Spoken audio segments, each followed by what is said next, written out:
Clan Otori, Brilliance of the Moon. Karya Lian Han. Bagian 10.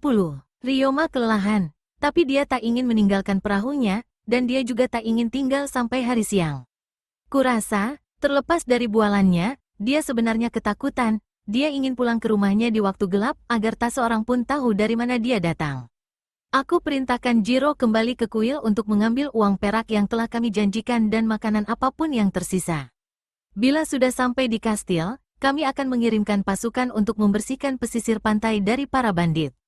Aku meminta Ryoma menunggu kami segera setelah cuaca stabil. Sikapnya menjadi canggung lagi. Kurasa dia menginginkan kepastian janjiku yang tidak mampu kuberikan. Entah mengapa rasanya aku telah membuat dia kecewa. Mungkin dia mengharapkan aku langsung mengakuinya secara sah dan mengajaknya ke Maruyama. Namun aku tak ingin terbebani dengan satu tanggungan lagi. Di sisi lain, aku tidak mampu membencinya. Aku mengandalkan dia sebagai pembawa pesan dan aku ingin dia tetap tutup mulut. Ku coba mengingatkan pentingnya merahasiakan rencana itu, dan mengisyaratkan kalau masa depannya bergantung pada rencana itu. Dia bersumpah untuk tidak mengatakannya pada siapapun, lalu mengambil uang dan makanan dari Jiro dengan ekspresi terima kasih yang sedalam-dalamnya. Aku berterima kasih padanya dengan hangat, aku sungguh-sungguh berterima kasih padanya, tapi tak dapat menahan diri untuk tidak merasa kalau seorang nelayan biasa akan lebih mudah dihadapi dan lebih mudah dipercaya.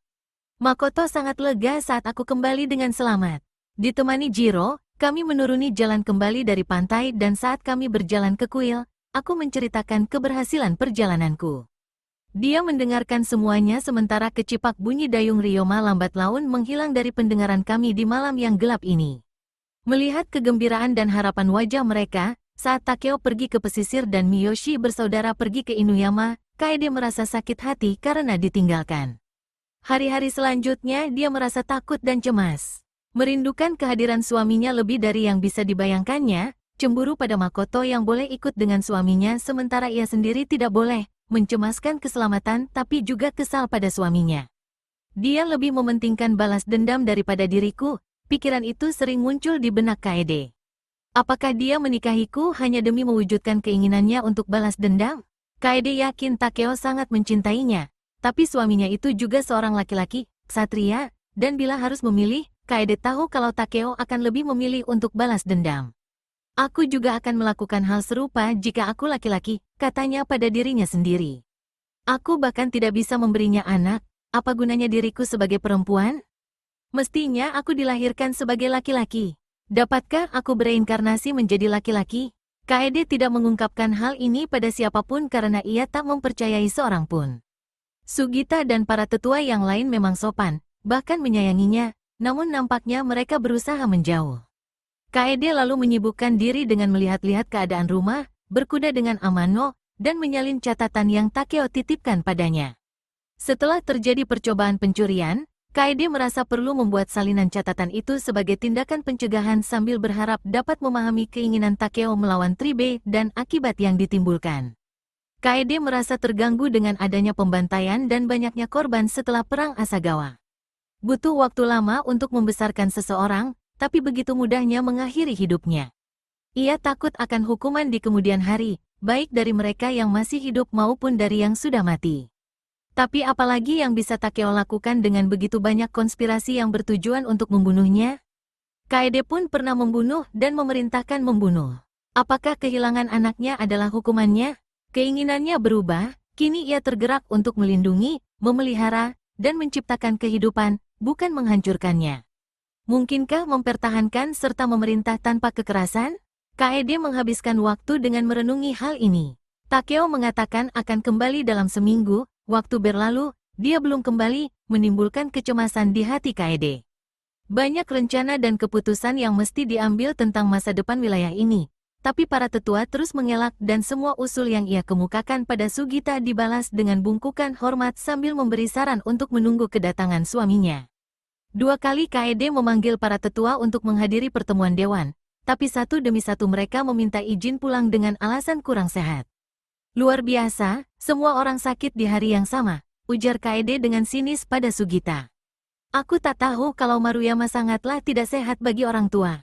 Bersabarlah, Lady Kaede, sahut Sugita. Tak ada keputusan yang perlu diambil sebelum Lord Takeo kembali, dan beliau bisa kembali kapan saja dalam beberapa hari ini. Mungkin beliau mempunyai perintah mendesak, mereka harus siaga menunggu Takeo. Dan yang perlu kita lakukan hanyalah menunggu. Kejengkelan Kaede kian memuncak dengan kenyataan. Meskipun ini wilayah kekuasaan miliknya, semua orang hanya tunduk pada Takeo. Takeo memang suaminya, dan ia pun mesti patuh. Namun Maruyama dan Shirakawa adalah miliknya, mestinya ia dapat bertindak sesuai keinginannya. Sebagian dirinya masih terguncang karena Takeo memutuskan bersekutu dengan bajak laut. Sama halnya seperti hubungan Takeo dengan para petani dan gelandangan. Ada yang tak wajar dalam hubungan semacam itu. Kaede menduga hal itu pasti karena Takeo lahir dan besar di antara kaum Hiden. Masalah yang Takeo ceritakan membuat ia tertarik sekaligus jijik.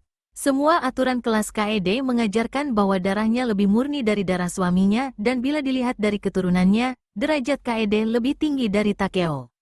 Kaede merasa malu pada dirinya sendiri karena merasa seperti itu dan berusaha menghilangkannya, namun perasaan itu sangat mengganggunya, dan semakin lama Takeo jauh darinya, perasaan itu semakin mendesaknya. "Di mana keponakanmu?" tanya Kaede pada Sugita, ingin menghibur diri. "Suruh dia kemari. Aku ingin melihat orang yang berumur di bawah 30 tahun.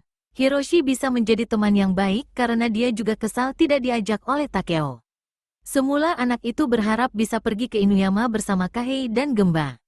"Mereka bahkan tidak tahu jalan ke sana," gerutu Hiroshi. "Mestinya aku yang menunjukkan jalan, tapi aku malah harus tinggal di sini dan belajar dengan pamanku. Jiro saja boleh ikut dengan Lord Otori."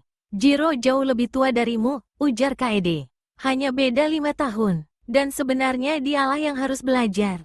Aku sudah mengenal jauh lebih banyak dokumen daripada dia. Itu karena kau mulai belajar lebih dulu. Jangan pernah menghina orang karena mereka tidak memiliki kesempatan yang sama sepertimu."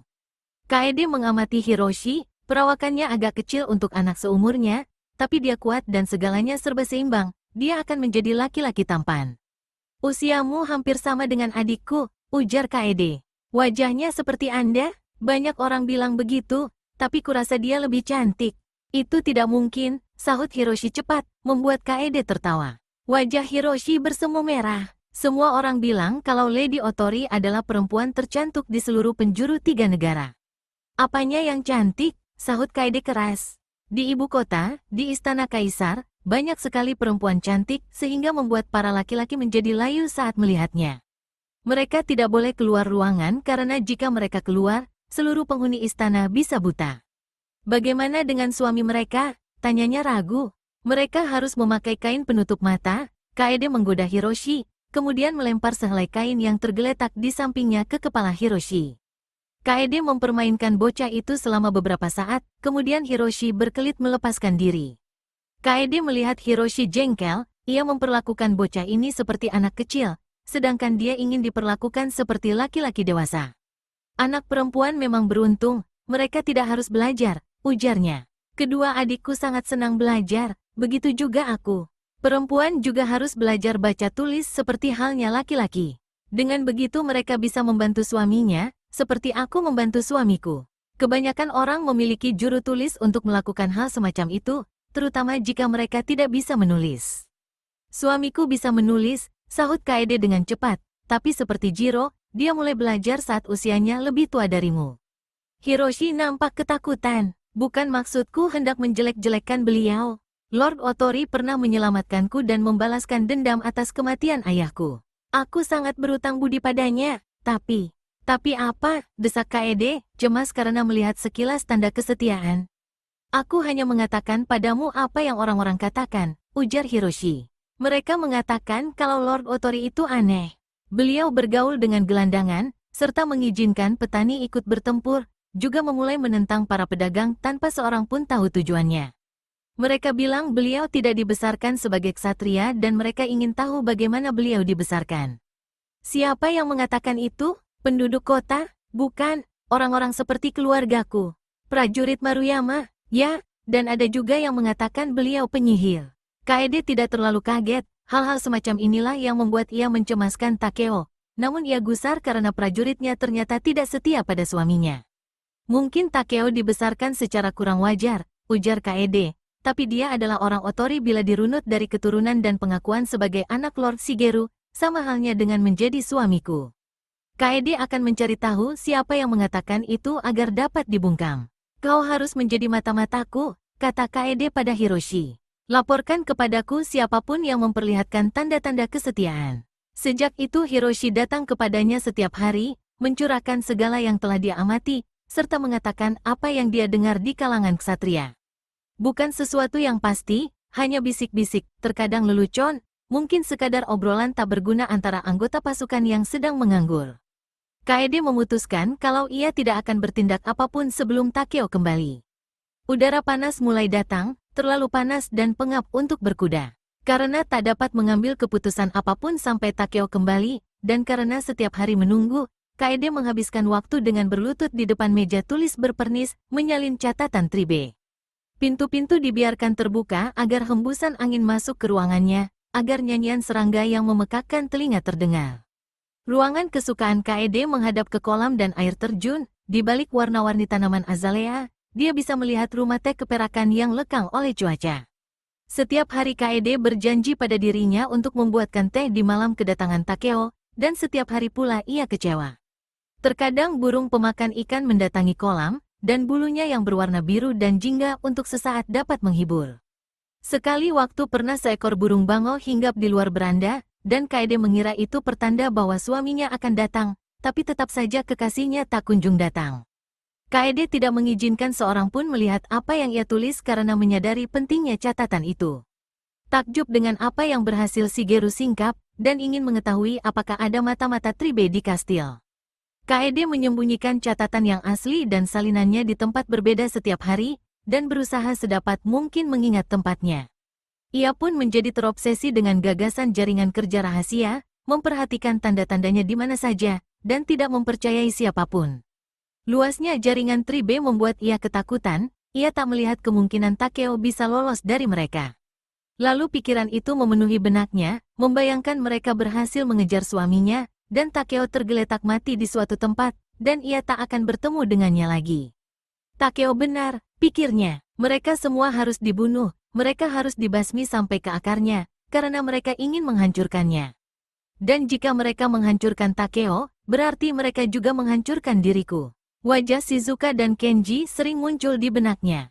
Kaede menyesali kepercayaan yang telah ia berikan pada Shizuka dan ingin tahu sudah berapa banyak kehidupannya yang telah diungkapkan sahabatnya itu pada anggota tribe lainnya. Selama ini ia mengira Shizuka dan Kenji menyayanginya, apakah semua rasa sayang itu hanya pura-pura? Mereka nyaris tewas bersama di kastil Inuyama, apakah itu tidak ada artinya? Kaede merasa dikhianati Shizuka, meskipun ia juga merindukannya serta berharap memiliki orang seperti Shizuka, orang tempat ia mencurahkan isi hatinya. Kecewa karena menstruasi lagi, Kaede lalu mengurung diri selama seminggu. Bahkan Hiroshi pun tidak boleh mengunjunginya. Ketika menstruasinya selesai pula ia membuat salinan catatan itu, dan ini membuatnya semakin gelisah. Berakhirnya Festival of the Dead membuat Kaede bersedih dan berduka atas orang-orang yang telah tiada. Pekerjaan di rumah yang ia lakukan selama musim panas telah selesai, dan ruangan-ruangan tampak indah, namun terasa hampa, seperti tidak berpenghuni. Di suatu pagi, ketika Hiroshi bertanya, "Mengapa adik perempuan Anda tidak ke sini?" Tiba-tiba hatinya terdorong untuk berkata, "Kau mau pergi berkuda denganku untuk menjemput mereka?" Sudah seminggu langit gelap, seolah akan datang badai. Namun tiba-tiba cuaca berubah cerah dan udara pengap agak berkurang.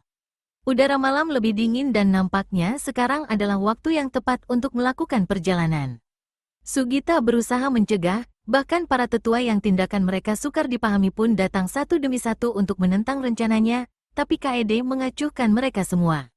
Shirakawa hanya berjarak 2 atau 3 hari perjalanan.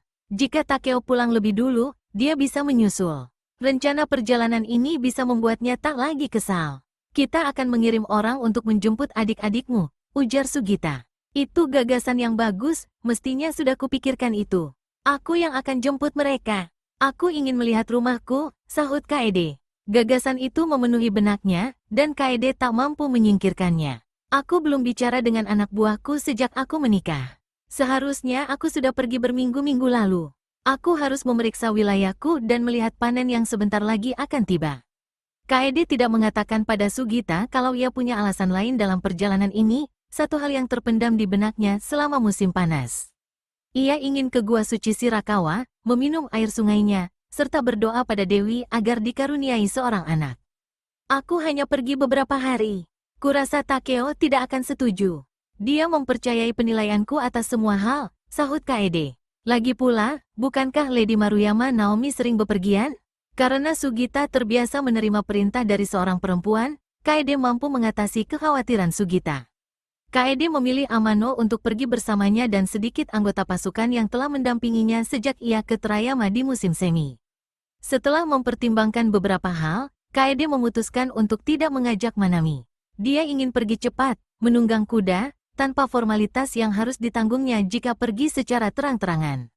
Manami memohon dan merajuk agar diajak, tapi Kaede tetap pada pendiriannya. Kaede menunggang raku, dia bahkan menolak untuk membawa tandu. Sebelum pergi ia telah merencanakan untuk menyembunyikan salinan catatan Tribe di bawah lantai rumah teh, tapi tanda-tanda kesetiaan masih membuatnya cemas, dan akhirnya dia membatalkan niatnya. Kaede memutuskan untuk membawa catatan yang asli dan salinannya, sambil memikirkan tempat menyembunyikannya di rumahnya di Shirakawa. Setelah memohon dan mengiba, Hiroshi akhirnya diizinkan ikut dan Kaede memintanya berjanji untuk selalu mengawasi kotak itu selama di perjalanan. Sesaat sebelum berangkat, Kaede mengambil pedang pemberian Takeo. Amano berhasil membujuk Hiroshi untuk tidak membawa pedang ayahnya, tapi bocah itu membawa sebilah belati dan panas serta seekor kuda putih kelabu kecil pemarah, yang tidak henti-hentinya membuat anggota pasukan terhibur dengan tingkahnya.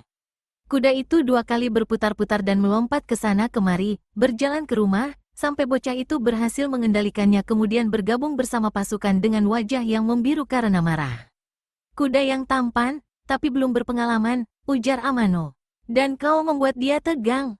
Jangan berpegangan terlalu kuat, santai saja. Amano menuntun Hidroshi berkuda di sampingnya, kuda itu mulai tenang dan tidak membuat masalah lagi. Kaede sangat senang berada di jalan. Seperti yang ia harapkan, perjalanan itu membuatnya tak lagi memikirkan hal-hal yang menyedihkan. Anggota pengawalnya riang gembira dengan harapan bisa pulang untuk bertemu keluarga yang telah mereka tinggalkan selama berbulan-bulan. Hiroshi adalah teman seperjalanan yang baik, syarat dengan informasi tentang daerah yang mereka lewati. Kuharap ayahku mengajariku sebanyak yang diajarkan ayahmu, ujar Kaede, terkesan dengan semua yang Hiroshi ketahui. Saat seusiamu, aku menjadi sandera di Kastil Noguchi. Ayah selalu menyuruhku belajar. Beliau tidak membiarkan aku menyia-nyiakan waktu. Hidup itu sangat pendek dan rapuh, ujar Kaede. Mungkin dia sadar kalau dia tak akan sempat melihatmu dewasa. Hiroshi mengangguk dan terus berjalan tanpa mengatakan apapun selama beberapa saat. Dia pasti merindukan ayahnya, meskipun dia tidak memperlihatkannya, pikir Kaede merasa iri dengan cara Hiroshi dididik. Aku akan membesarkan anakku dengan cara yang sama, perempuan maupun laki-laki akan aku ajarkan segala hal dan mereka akan belajar menjadi kuat. Di pagi hari ketiga mereka menyeberangi sungai Shirakawa dan memasuki wilayah keluarga Kaede. Sungainya dangkal dan mudah diseberangi, airnya yang berbusa memutih berputar cepat di antara bebatuan. Tak ada palang penghalang di perbatasan, mereka berada di luar batas daerah yang dikuasai oleh klan-klan besar.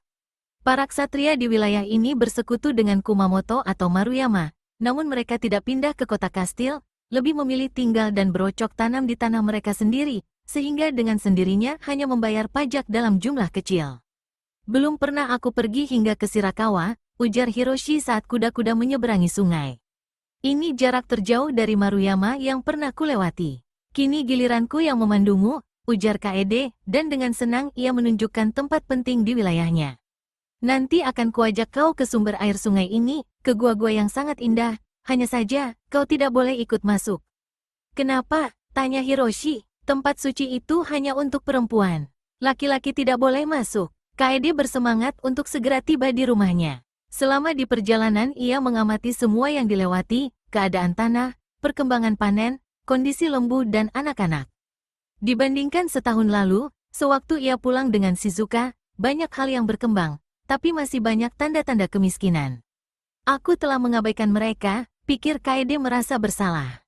Seharusnya aku pulang lebih cepat. Ia memikirkan perjalanannya yang penuh gejolak ke Terayama di musim semi, ia tampak telah berubah, seperti menjadi orang lain. Terpesona. Amano mengirim 2 orang berjalan lebih dulu, dan Soji Kiyoshi, pengawal senior Shirakawa, sedang menunggu kedatangan Kaede di pintu gerbang. Dia memberi salam pada Kaede dengan kaget dan juga sikap dingin, pikir Kaede. Para pelayan perempuan berbaris di taman, tapi tidak ada tanda-tanda keberadaan kedua adiknya maupun Ayame. Raku meringkik, memutar kepalanya ke arah istal dan padang rumput tempat dia pernah berlarian di musim dingin. Amano menghampiri dan membantu Kaede turun dari kuda. Saat Hiroshi meluncur turun dari kuda putih kelabunya, hewan itu menendang kuda di sebelahnya. "Di mana adik-adikku?" tanya Kaede, tanpa mempedulikan ucapan salam para pelayan. Tak ada yang menjawab. Pohon pengusir serangga di pintu gerbang berderik-derik tiada henti, membuat Kaede semakin jengkel. "Lady Shirakawa," Soji mulai bicara. Kaede memutar badan agar dapat berhadapan dengan Soji. "Di mana mereka? Kami diberitahu kalau kau menyuruh mereka pergi ke tempat Lord Fujiwara." "Aku tidak pernah mengirimkan perintah semacam itu. Sudah berapa lama mereka di sana?" 2 bulan, Soji melihat sekilas ke arah penunggang kuda dan pelayan. "Kita harus bicara empat mata." "Ya, segera," Kaede menyetujui. Seorang pelayan perempuan berlari menghampiri dengan membawa sebaskom air. "Selamat datang, Lady Shirakawa." Kaede membasuh kakinya dan melangkah masuk ke beranda. Perasaan tidak nyaman mulai merayapi sekujur tubuhnya. Kesunyian rumah ini sangat mengerikan. Kaede ingin mendengar suara Hana dan Ai, baru kini ia sadari betapa ia sangat merindukan mereka. Waktu baru lewat tengah hari. Kaede memerintahkan para pelayan menyiapkan makanan untuk para pengawal, memberi minum kuda agar siap bila dibutuhkan. Kaede lalu mengajak Hiroshi ke kamarnya dan menyuruh bocah itu menunggui catatan Tribe saat ia berbicara dengan Soji. Kaede memerintahkan para pelayan perempuan menyajikan makanan untuk Hiroshi. Kemudian ia pergi ke bekas kamar ayahnya dan memerintah seorang pelayan memanggil Soji. Sepertinya ada orang yang baru keluar dari kamar itu. Sebuah kuas tergeletak di atas meja tulis. Pasti Hana terus belajar, bahkan setelah Kaede pergi. Kaede ambil kuas itu lalu menatapnya dengan jemu saat Soji mengetuk pintu. Soji masuk dan berlutut di hadapan Kaede, meminta maaf. "Kami tidak tahu kalau itu bukan keinginanmu. Kelihatannya seperti perintahmu." Lord Fujiwara yang datang dan berbicara dengan Ai. Kaede bisa merasakan ketidaktulusan suara orang itu. "Mengapa Lord Fujiwara mengundang adik-adikku? Apa yang dia inginkan?" Suara Kaede bergetar. "Kau sering ke sana?" sahut Soji. "Tapi semuanya telah berubah," seru Kaede. "Lord Otori dan aku sudah menikah di Terayama. Kini kami tinggal di Maruyama. Kau pasti sudah mendengarnya." "Kurasa hal itu sulit dipercaya," sahut Soji. "Karena semua orang mengira kau telah ditunangkan dengan Lord Fujiwara dan akan menikah dengan beliau." "Tak pernah ada pertunangan," sahut Kaede gusar. "Beraninya kau tidak mengakui pernikahanku." Kaede melihat rahang Soji mengeras dan sadar kalau orang itu juga marah. Soji membungkuk. "Bagaimana kami bisa percaya?" desis Soji.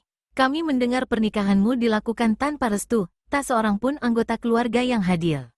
Aku senang Lord Shirakawa telah meninggal.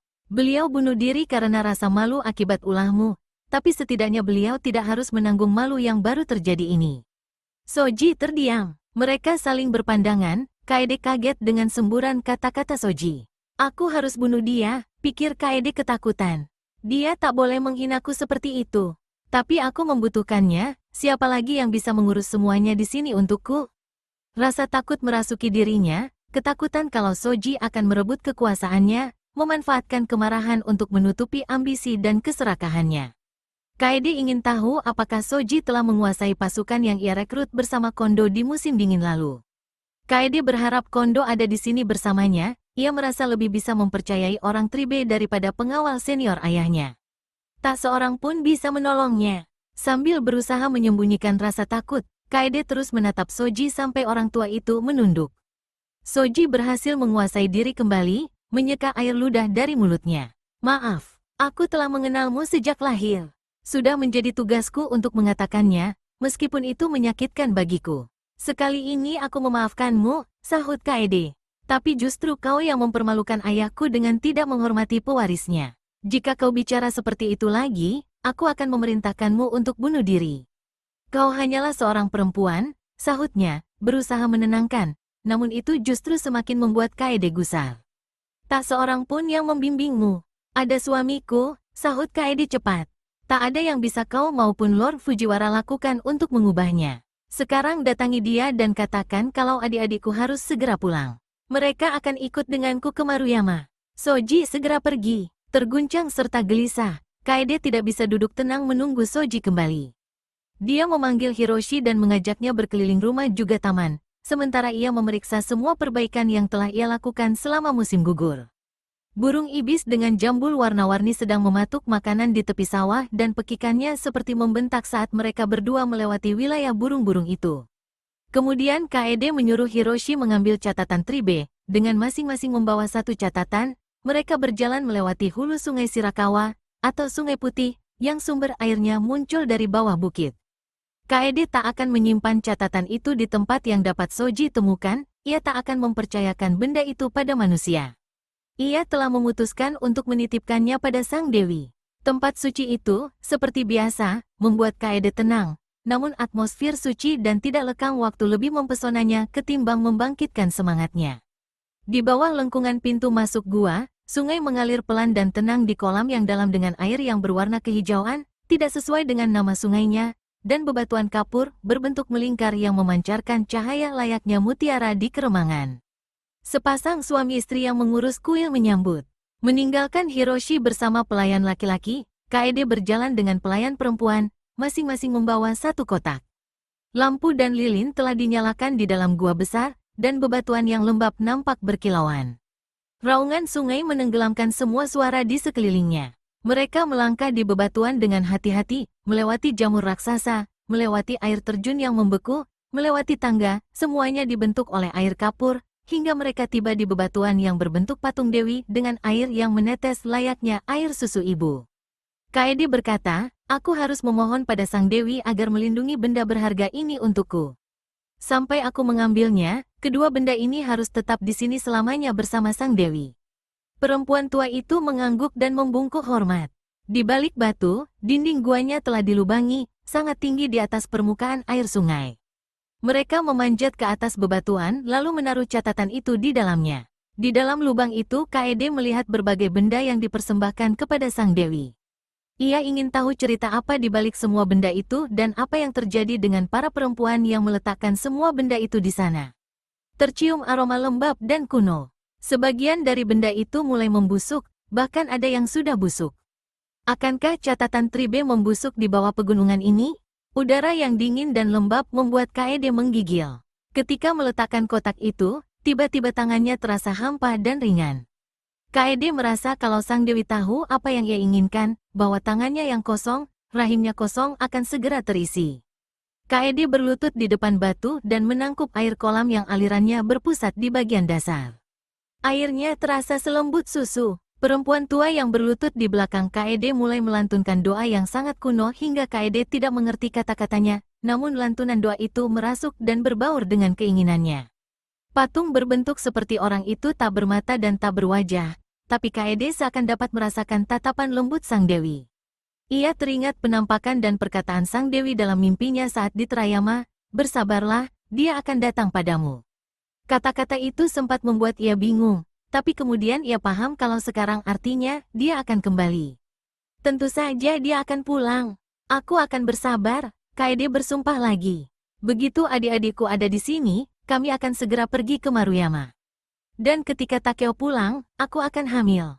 Aku telah melakukan hal yang benar dengan datang kemari. Kunjungan ke Gua Suci membuatnya merasa sangat kuat hingga sore hari ketika ia ziarah ke makam ayahnya. Hiroshi ikut bersamanya, juga seorang pelayan perempuan, Ayako, yang membawa sesaji berisi buah dan beras serta dupa yang menyala.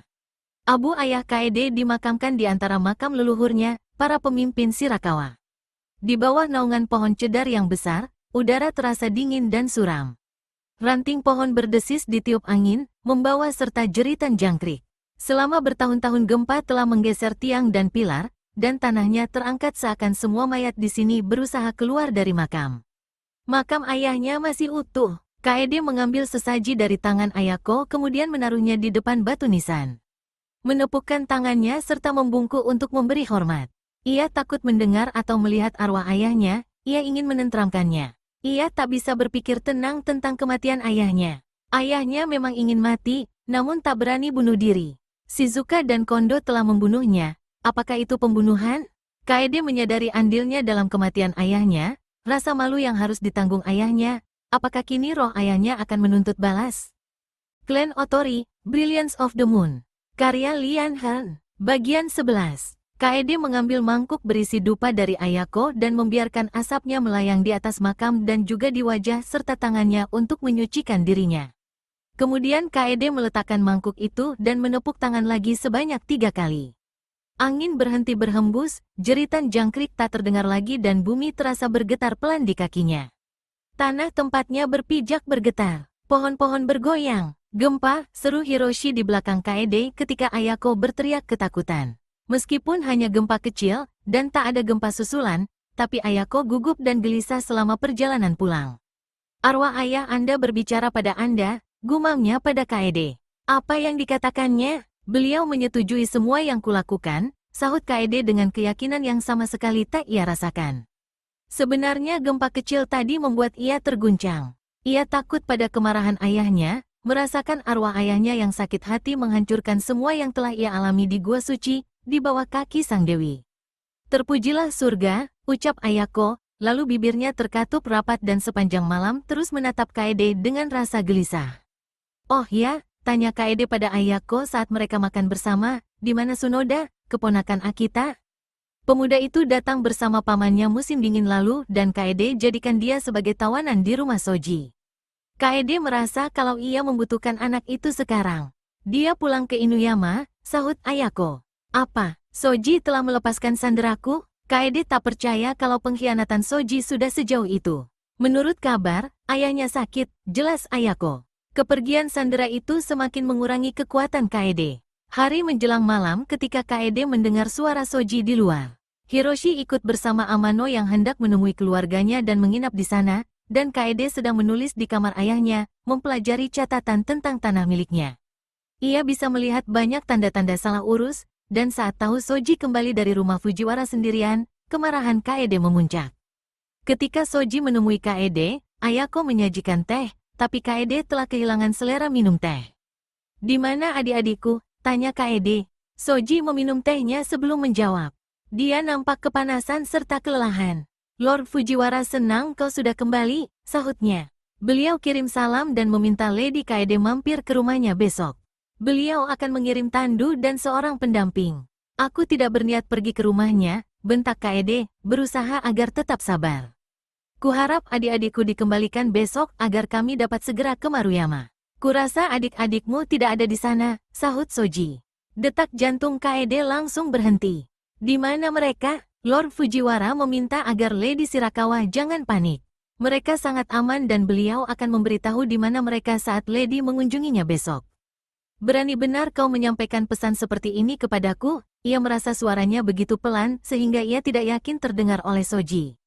Soji memiringkan kepala. Aku tidak senang mengatakannya, tapi begitulah yang Lord Fujiwara sampaikan, aku tak bisa menentangnya, kurasa begitu juga Lady.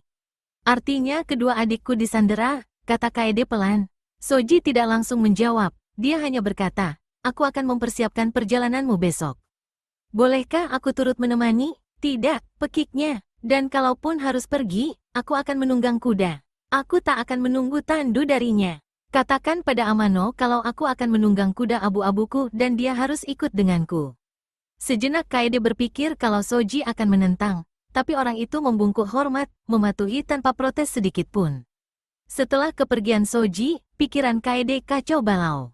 Jika ia tak bisa mempercayai Soji, siapa lagi laki-laki di wilayah ini yang bisa dipercaya? Apakah ia akan dijebak? Bahkan Fujiwara pun pasti tak akan berani melakukannya. Sekarang ia telah menikah. Sejenak Kaede berpikir untuk secepatnya kembali ke Maruyama. Namun setelah dipertimbangkan, ia sadar kalau Ai dan Hana berada di bawah kekuasaan orang lain. Jadi beginilah penderitaan yang harus ibuku dan Lady Naomi alami, pikirnya. Aku harus menemui Fujiwara dan melakukan tawar-menawar dengannya demi keselamatan kedua adikku. Dia pernah menolongku. Sekarang dia tak akan berbalik menentangku. Di saat berikutnya, Kaede mulai mencemaskan tentang apa yang harus dia lakukan pada Hiroshi. Perjalanan ini tampak aman, tapi ia tak bisa menahan rasa bersalah karena telah membawa bocah itu dalam bahaya. Haruskah ia pergi menghadap Lord Fujiwara bersama Hiroshi atau mengirim anak itu pulang sesegera mungkin? Kaede bangun pagi-pagi sekali dan menyuruh orang memanggil Amano. Kaede mengenakan pakaian untuk perjalanan sederhana yang pernah ia pakai ke Fujiwara. Meskipun ia seakan mendengar suara Shizuka, jangan muncul di hadapan Lord Fujiwara dengan menunggang kuda layaknya seorang ksatria. Sementara kata hatinya mengatakan agar perjalanan ini ditunda selama beberapa hari, mengirim pesan dan hadiah, lalu melakukan perjalanan dengan tandu dan pengawal yang bangsawan itu kirim, berdandan dengan sempurna, tampil layaknya benda tak bercacat seperti yang bangsawan itu sukai. Shizuka, bahkan Manami, pasti akan menyarankan serupa. Namun ketidaksabaran Kaede tak terbendung lagi. Ia sadar kalau ia tak akan bisa bertahan dengan hanya menunggu dan berpangku tangan. Ia akan menemui Lord Fujiwara, mencari tahu keberadaan kedua adiknya dan juga keinginan bangsawan itu, lalu secepatnya pulang ke Maruyama, kembali pada Takeo. Ketika Amano kembali, Kaede menyuruh para pelayan pergi agar ia dapat bicara berdua, lalu secepatnya menjelaskan situasinya. Aku harus pergi menemui Lord Fujiwara, tapi jujur aku katakan padamu, aku cemas pada maksud bangsawan itu. Kita mungkin harus secepatnya pergi dan secepatnya kembali ke Maruyama. Bersiaplah untuk itu, dan pastikan pasukan serta kudanya siap. Mata Amano menyipit. Pastinya tidak akan ada pertempuran, kan? Entahlah, aku takut mereka akan menahanku. Secara paksa, tidak mungkin. Sepertinya memang tidak mungkin, tapi aku cemas. Apa tujuan dia membawa pergi kedua adikku selain untuk memaksaku? Kita harus segera kembali, ujarnya, masih cukup muda untuk tidak gentar pada derajat bangsawan itu. Biarkan suami Anda yang bicara pada Lord Fujiwara dengan pedang. Aku takut dengan apa yang akan dia lakukan pada adik-adikku. Setidaknya aku harus tahu di mana mereka berada. Soji mengatakan bahwa kami tak bisa menentang Fujiwara, dan kurasa dia memang benar. Aku memang harus pergi dan bicara dengannya. Tapi aku tak akan masuk ke rumahnya. Jangan biarkan mereka membawaku masuk ke dalam rumahnya. Amano membungkuk hormat. Kaede melanjutkan, haruskah aku menyuruh Hiroshi pulang? Aku tak ingin mengajaknya, aku menanggung beban atas keselamatannya sekarang. Lebih aman bila jumlah kita banyak, sahut Amano. Dia harus tetap bersama kita. Lagi pula, jika ada masalah, kita bisa minta beberapa pengawal mendampinginya kembali ke Maruyama. Mereka harus melangkahi mayatku sebelum bisa menyakiti Hiroshi maupun Anda. Kaede tersenyum, bersyukur atas kesetiaan Amano. Kalau begitu jangan membuang-buang waktu lagi, mari kita pergi. Cuaca berubah lagi. Cerahnya langit dan dinginnya udara selama beberapa hari terakhir, kini terasa menyesakkan napas. Udara terasa lembab dan hening, seakan menjadi pertanda akan terjadi badai pada akhir musim panas. Kuda-kuda berkeringat dan gelisah, kuda abu-abu Hiroshi makin gelisah. Kaede ingin memperingatkan Hiroshi tentang kemungkinan bahaya yang menanti, dan memaksa anak itu untuk berjanji tidak akan ikut ambil bagian dalam pertempuran apapun, tapi kudanya terlalu gugup, dan Amano mengatur agar anak itu berkuda di depan bersamanya. Kaede merasakan keringat mengalir turun di balik pakaiannya. Berharap nantinya tak akan tiba dengan wajah memerah dan basah kuyup karena keringat. Kaede sudah mulai setengah menyesali keputusannya yang terburu-buru. Tapi seperti biasa, menunggang kuda membuatnya merasa lebih kuat. Sebelumnya ia hanya melakukan perjalanan dengan tandu, tanpa pernah bisa menikmati pemandangan di balik tirai sutra yang menutupi pandangannya. Kini ia dapat menyerap indahnya pemandangan, kekayaan ladang dan hutan, pegunungan yang menjulang di kejauhan. Jelaslah mengapa Lord Fujiwara tak ingin meninggalkan tempat seindah ini. Sosok bangsawan itu seakan muncul di depan matanya. Kaede teringat betapa bangsawan itu selalu mengaguminya, dan ia pun yakin orang itu tak akan menyakitinya. Tapi ia tetap merasa cemas. Inikah rasanya berjalan menuju pertempuran, pikirnya, hidup tak tampak lebih indah maupun lebih singkat, direnggut lalu dihempaskan dalam satu helaan napas. Kaede menaruh tangan di pedang yang ada di sabuknya, berusaha menenangkan diri dengan merasakan gagang pedang dalam genggamannya. Mereka hanya beberapa mil dari kediaman Fujiwara ketika melihat debu beterbangan di depannya, dan dari balik kabut berderap langkah para pemikul tandu dan pasukan berkuda yang dikirim Lord Fujiwara untuk menjemput. Pemimpin rombongan itu melihat lambang sungai perak di pakaian luar Amano dan menarik tali kekang kuda untuk memberi salam. Tatapan matanya menyapu Kaede dari ujung rambut sampai ke ujung kaki lalu otot lehernya menegang saat matanya kembali menatap Kaede dengan penuh keheranan. Lady Shirakawa, ujarnya terengah-engah, lalu berteriak pada para pemikul tandu, turunkan. Turunkan. Mereka menurunkan tandu lalu berlutut di jalan berdebu. Pasukan berkuda turun dari kudanya dan berdiri menunduk untuk memberi hormat. Mereka terlihat menghormatinya, tapi Kaede segera melihat kalau jumlah pasukan mereka lebih banyak, 2 berbanding 1. Aku hendak mengunjungi Yang Mulia, ujar Kaede. Ia mengenali pengawal itu tapi tak ingat namanya. Dialah yang dulu selalu datang untuk mengawalnya ke tempat Lord Fujiwara. Namaku Murita, ujarnya. Bukankah lebih baik jika Lady Shirakawa naik tandu? Aku naik kuda saja, sahut Kaede singkat. Kami sudah hampir sampai. Bibir orang itu terkatup membentuk satu garis tipis. Dia tidak setuju, pikir Kaede, lalu sekilas melihat Amano dan Hiroshi yang ada di samping orang itu. Wajah Amano tidak menyiratkan ekspresi apapun, namun darah Hiroshi menggelegak di balik kulitnya. Apakah mereka malu karena perbuatanku? Apakah aku mempermalukan diriku dan mereka? Kaede meluruskan punggungnya dan menghentak Raku agar maju. Murita memerintahkan 2 anak buahnya berjalan lebih dulu. Ini membuat Kaede mencemaskan sambutan yang menantinya, tapi ia tak dapat berbuat apa-apa selain terus berjalan. Kuda pun merasa cemas. Raku berjalan agak ke tepi, telinganya berdiri tegak, sedangkan kuda tunggangan Hiroshi menggoyang-goyangkan kepala dan menendang-nendang. Jemari Hiroshi yang memegang tali kekang terlihat memutih saat dia berusaha mengendalikannya. Ketika tiba di rumah Fujiwara, gerbang telah dibuka dan penjaga bersenjata berdiri di halaman rumah yang dikelilingi tembok. Amano turun dari kuda dan mendekat untuk membantu Kaede turun dari punggung Raku. Aku tak akan turun sampai Lord Fujiwara keluar, ujar Kaede tegas. Aku tidak akan lama, Murita bimbang, tidak ingin menyampaikan pesan seperti itu. Katakan padanya aku sudah sampai, desak Kaede. Lady Shirakawa. Murita menunduk lalu turun dari tunggangannya. Di saat yang sama, Mamoru, sang aktor, pelayan Lord Fujiwara, keluar dari rumah kemudian berlutut di hadapan kuda Kaede. Selamat datang, Lady, ujarnya. Silakan masuk. Kaede takut ia tak akan pernah keluar lagi bila masuk. Mamoru, sahut Kaede pendek, aku tak akan masuk. Aku kemari untuk mencari tahu keberadaan adik-adikku. Mamoru lalu berdiri dan menghampiri sisi kanan kuda Kaede, melangkah di antara Kaede dan Amano. Mamoru, yang jarang menatap Kaede secara langsung, mencoba memandang sekilas ke arah Kaede. Lady Shirakawa memulai ucapannya, dan Kaede mendengar sesuatu dalam nada suaranya. Naik kembali ke kudamu, ujar Kaede pada Amano yang segera mematuhi perintahnya. Kumohon, ujar Mamoru pelan, sebaiknya Anda menurut. Kumohon. Demi keselamatan Anda dan juga anak buah Anda, anak itu.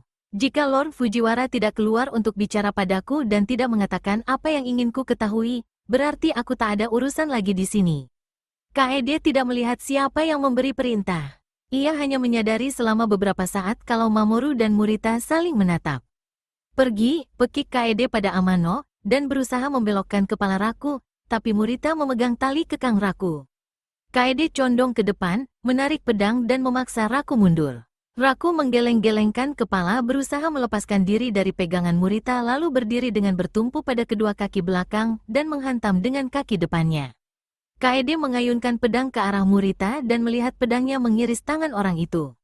Murita memekik marah sambil menarik pedang.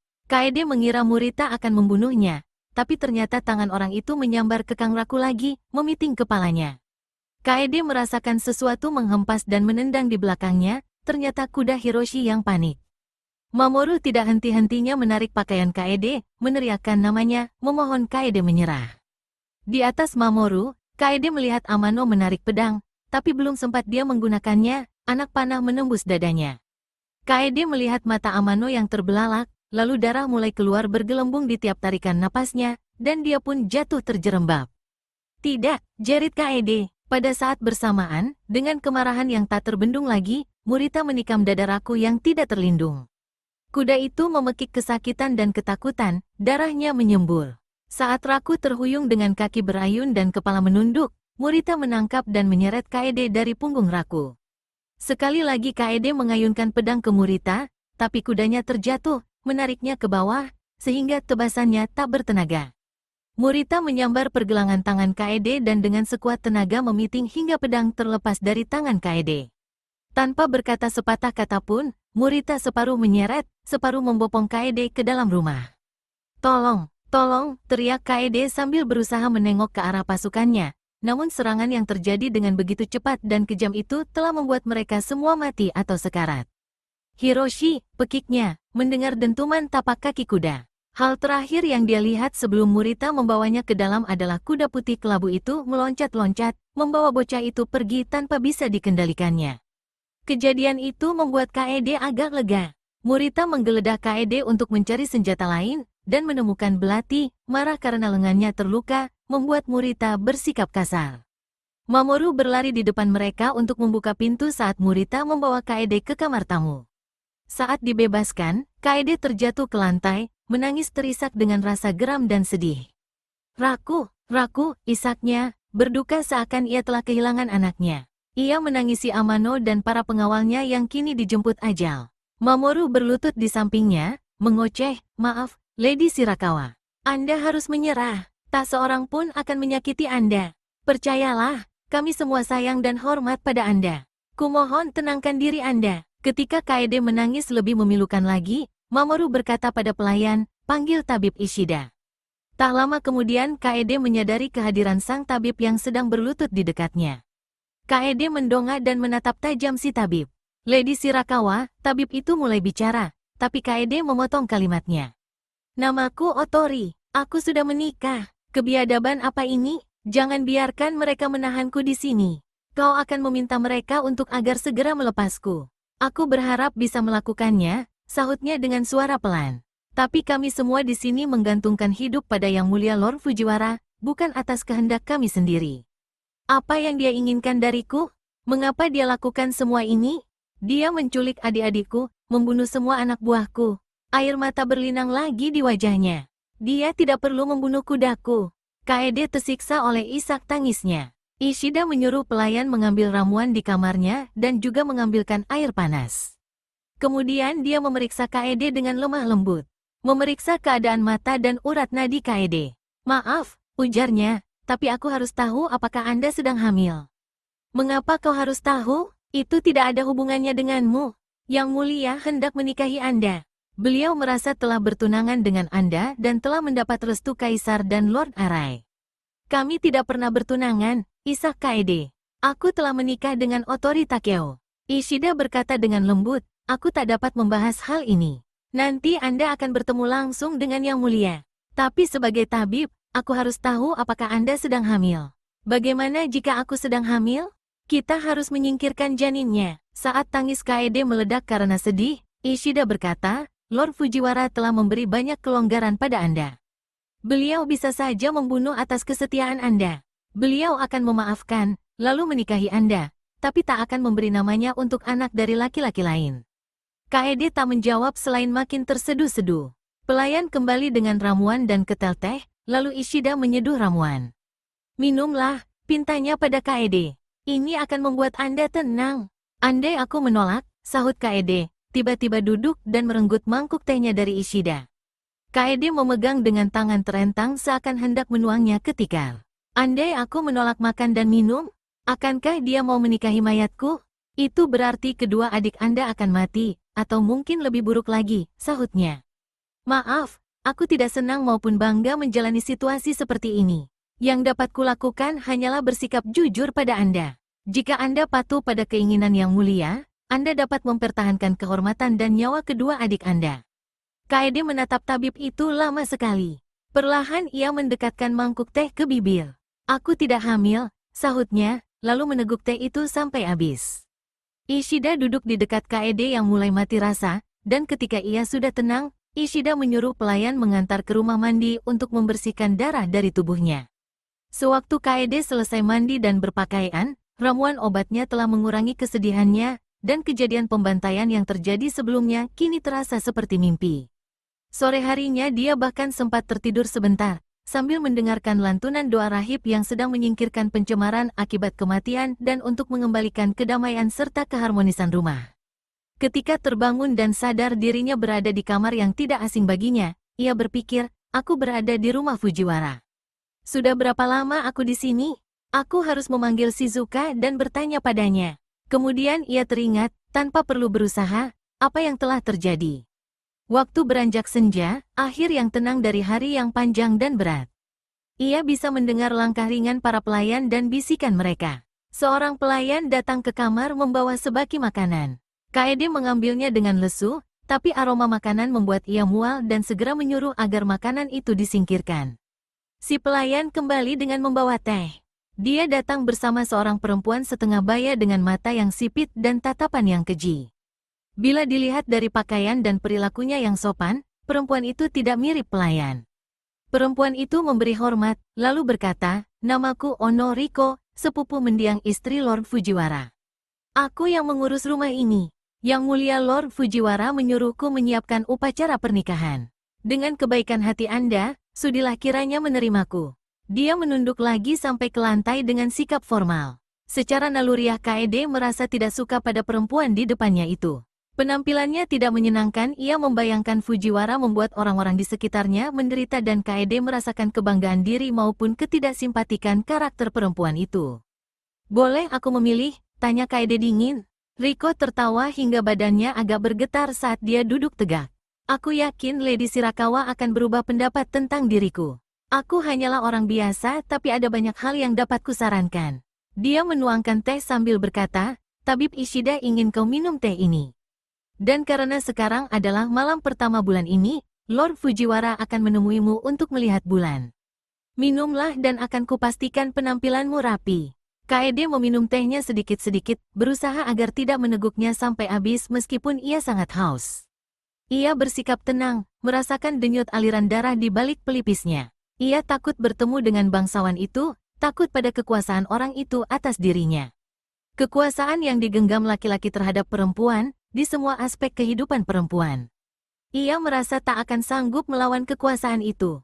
Ia ingat dengan sangat jelas ucapan Lady Naomi, "Aku harus terlihat sebagai perempuan yang tak berdaya, bila tidak ingin dihancurkan para ksatria." Kini mereka sedang menghancurkan dirinya. Shizuka pernah memperingatkan kalau pernikahannya akan membangkitkan kemarahan para tetua di kalangannya bila pernikahan itu tak mendapat restu. Tapi jika ia mengikuti anjuran itu, berarti ia tak bisa bersama Takeo. Terasa sangat menyakitkan saat memikirkan Takeo, meskipun dengan teh yang semestinya dapat membuat ia tenang. Perasaan itu ia sembunyikan jauh di lubuk hatinya, seperti tersembunyinya catatan tribe di gua suci. Ia mulai sadar kalau Riko sedang mengamati dari dekat. Ia memalingkan wajah dan menghirup teh lagi. Ayolah, Lady Shirakawa," ujar Riko tajam. "Jangan memikirkan hal-hal yang bisa membuat Anda bersedih. Sebentar lagi Anda akan melangsungkan pernikahan yang meriah." Riko bergeser lebih dekat, beringsut ke depan dengan berlutut. "Anda memang secantik yang orang-orang bicarakan, meskipun terlalu tinggi. Warna kulit yang cenderung pucat, dan tatapan mata yang berat seperti itu tidak baik buat Anda. Kecantikan adalah harta terbesar yang Anda miliki, kita harus melakukan apa saja untuk dapat mempertahankannya." Riko menuangkan teh lalu dia letakkan di nampan. Setelah itu dia menggerai rambut Kaede dari gelungan lalu mulai menyisirnya. "Berapa umur Anda?" 16, sahut Kaede. "Kupikir Anda lebih tua, setidaknya 20 tahun. Anda pasti jenis orang yang cepat tua. Kita harus berhati-hati dengan hal itu." Sisirnya menggaruk kulit kepala, membuat air mata Kaede mengambang di pelupuk matanya karena kesakitan. Riko berkata, "Sulit menata rambut Anda sangat lembut." "Aku biasanya mengikatnya," sahut Kaede. "Mode penataan rambut di ibu kota sekarang bergaya tinggi di atas kepala," tutur Riko sambil dengan sengaja menyentak rambut Kaede hingga terasa sakit. Rambut tebal dan kesat yang lebih diinginkan. Simpati dan pengertian mungkin dapat mengurangi kesedihan Kaede, sebaliknya sikap kasar Riko justru membuat ia menguatkan hati, membuatnya mantap untuk tidak menangis, tak akan memperlihatkan perasaannya. "Aku pernah tidur es," pikirnya. "Sang Dewi berbicara denganku. Aku akan menemukan kekuatan lalu menggunakannya sampai Takeo datang menjemput." Kaede yakin Takeo akan datang atau mati dalam upayanya untuk menjemputku, dan bila ia melihat tubuh tak bernyawa suaminya, maka ia terbebas dari janji dan akan segera menyusul suaminya ke alam baka. Di kejauhan, anjing-anjing menyalak, dan tidak lama kemudian, rumah bergoyang diguncang gempa, lebih lama dan lebih keras dibandingkan sebelumnya. Kaede merasakan apa yang selalu ia rasakan, kaget, kagum karena bumi bisa bergetar layaknya air mendidih, dan juga kegembiraan karena tak ada satupun yang tetap atau pasti. Tak ada yang abadi, bahkan tidak bagi Fujiwara beserta kediamannya yang penuh dengan benda berharga. Riko menjatuhkan sisir dan berusaha bangkit. Para pelayan berhamburan keluar. Ayo keluar, pekik Riko, panik. Mengapa? Sahut Kaede, gempa susulan tidak akan lebih kencang. Riko sudah keluar kamar. Kaede bisa mendengar dia memerintahkan pelayan mematikan semua lampu, hampir menjerit karena panik. Kaede tetap di tempatnya, mendengarkan bunyi kaki berlarian, teriakan, dan gonggongan anjing. Setelah beberapa saat, ia memungut sisir dan meneruskan menyisir. Karena kepalanya terasa sakit, maka ia membiarkan rambutnya tergerai. Kimono yang mereka kenakan pada Kaede nampak sesuai untuk melihat bulan, warnanya kelabu lembut, berhiaskan bordiran bunga dan burung yang berwarna kuning pucat. Kaede ingin menatap bulan yang memancarkan cahaya keperakan, dan diingatkan bagaimana bulan muncul lalu pergi ke surga, menghilang selama 3 hari kemudian muncul lagi. Para pelayan membiarkan pintu-pintu ke beranda terbuka. Kaede melangkah keluar dan berlutut di lantai kayu, menatap pegunungan, mengingat saat-saat ia duduk di sini bersama Fujiwara, berselimutkan kulit beruang di saat salju mulai turun. Getaran kecil gempa terjadi lagi, namun ia tidak takut. Kaede memandang gunung yang menjulang ke langit yang berwarna ungu pucat. Bayang gelap pepohonan taman bergoyang, meskipun tak berangin, dan burung-burung yang merasa terganggu mencicit seolah fajar telah tiba. Perlahan kicau burung mulai berkurang dan gonggongan anjing berhenti. Lengkung tipis bulan sabit menggelantung di sisi bintang malam yang tepat berada di puncak gunung.